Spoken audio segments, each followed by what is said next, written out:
bumili ng person. Ayan na. Outfit check. Going to gym tayo for today. Kaya samahan niyo ako. Let's go. Hello mga ka-likings! Welcome to my mini vlog. So what? Kamusta Murilo? I'm fine. I'm fine. In Tagalog. Mabuti naman. Say mabuti naman. I don't know what that means. Mabuti naman means I'm fine, I'm okay, I'm good. Again? Mabuti naman. Mabuti naman.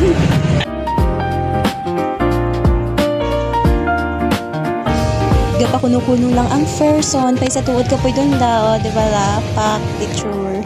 Charot. Bye! See you in my next mini vlog!